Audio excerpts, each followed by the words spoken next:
নমস্কার বন্ধুরা, বাঙালি রান্নাঘরে তোমাদের সবাইকে স্বাগত। আজকে চলে এলাম আবারও আমার রান্নাঘরে একটা নতুন রেসিপি তোমাদের সঙ্গে শেয়ার করব বলে। আজকে আমি বানাচ্ছি বেগুন বাহার। আর বেগুন বাহারের জন্য কী কী উপকরণ লাগছে চলো তাড়াতাড়ি দেখে নিই। বেগুন বাহারের জন্য এখানে আমি 3টে বেগুন নিয়েছি। আর বেগুনগুলোকে দেখো এরকম লম্বা লম্বা করে কেটে নিয়েছি। তোমরা লম্বা করেও কাটতে পারো বা হয়তো তোমরা ডুমো ডুমো করেও কাটতে পারো, তবে লম্বা করে কাটলে পারে দেখতে বেশি ভালো লাগে। তবে হ্যাঁ, আমার বেগুনের সাইজগুলো ছোট ছিল বলে কিন্তু আমি এরকম লম্বা লম্বা কেটেছি। যদি বড় বড় সাইজ হয় তাহলে কিন্তু তোমরা মাঝখান থেকে একটা করে এরকম করে ফালা দিয়ে নেবে, তাহলে ভালো লাগবে। আর এখানে লাগছে দেখো একটা গোটা সাইজের পেঁয়াজ কুচিয়ে নিয়েছি, রসুন কুচিয়েছি, ক্যাপসিকাম, একটা বড় সাইজের টমেটো, আর লঙ্কাটা আমি এখানে 3টে ইউজ করছি। তোমরা ঝাল যেরকম খাবে সেরকম দিয়ে নেবে। তো চলো, এটা কিন্তু আমার ঠাকুমার খুব স্পেশাল একটা রেসিপি। আমরা যখন বায়না করতাম যে ঝাল কিছু খাবো, তখনই ঠাকুমা এরকম বেগুন বাহার রান্না করে আমাদেরকে দিত, আর আমরা চেটে পুটে খেতাম। সত্যিই খাবারটা ভীষণ সুন্দর। তোমরাও বাড়িতে ট্রাই করবে। আগে আমার রান্নাটা আমার কাছ থেকে শিখে নাও। তো এখানে আমি কড়াই চাপিয়ে দিয়েছি আর কড়াইয়ে সর্ষের তেল দিয়ে নিয়েছি। তেলটা ভালো মতো গরম হয়ে গেছে।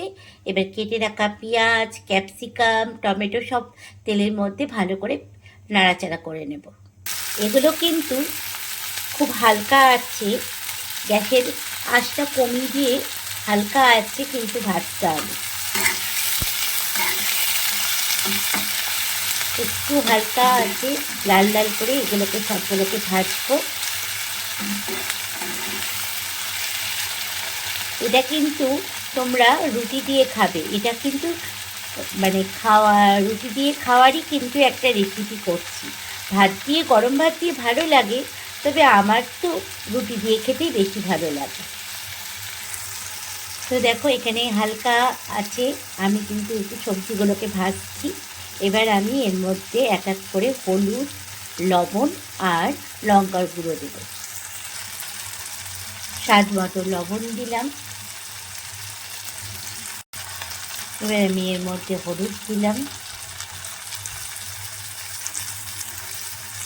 আর দেবো কাশ্মীরি লঙ্কার গুঁড়ো।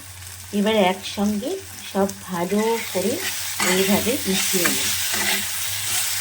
দেখো সবজিগুলো কিন্তু আমার একদম নরম হয়ে গেছে আর হালকা হালকা ভাজাও হয়ে গেছে। এবার আমি এর মধ্যে ধনে গুঁড়ো দিব 1 চামচ আর জিরে গুঁড়ো দিব 1 চামচ। 1 চামচ জিরে গুঁড়ো দিলাম আর 1 চামচ ধনে গুঁড়ো দিলাম। এবার সব একসঙ্গে আবারও ভালো করে মিশিয়ে নেব।